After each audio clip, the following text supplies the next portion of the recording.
always told you, you're special. Your story isn't over yet. There's still a page left.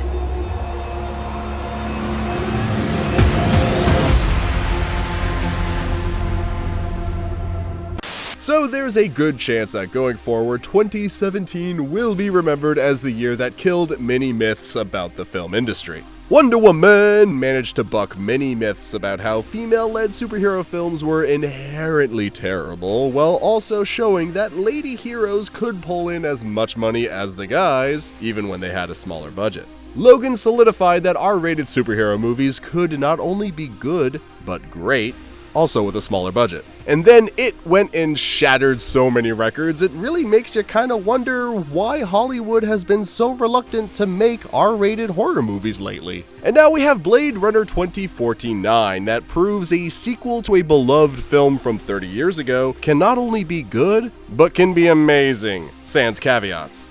Like, as enjoyable as The Force Awakens was, and it was enjoyable, that movie comes with a lot of caveats. A lot of caveats. So yeah, Blade Runner 2049 is incredible. Incredible to the point actually where I'd argue it's better in some ways than the original. And I like the original a lot.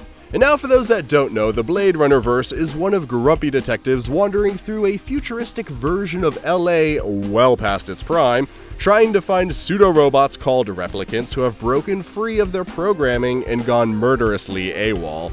And no, there is no given reason anywhere in either film as to why these movies are called Blade Runner. You have to read the books to learn that. And not the books that inspired Blade Runner either.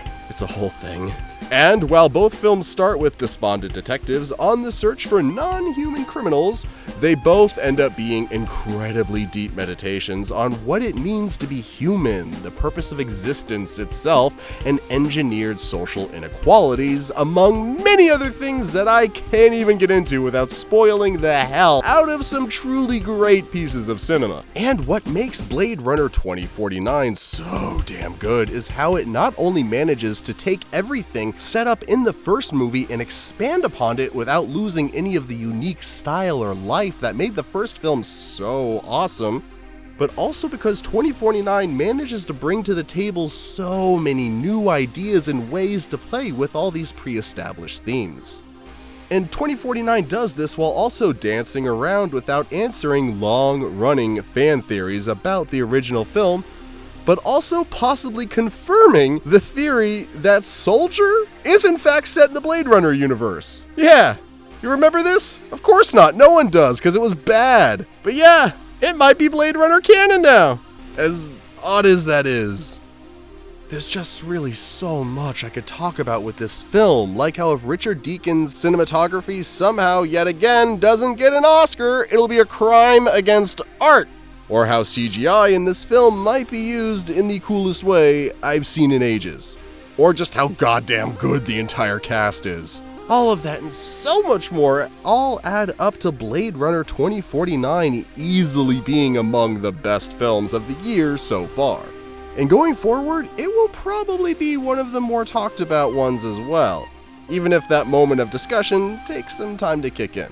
I mean, it wasn't until Ridley Scott recut the original Blade Runner about 18 times before it became the beloved classic it's thought of as today. So who knows exactly how this film will age, but I put a lot of money on it being well.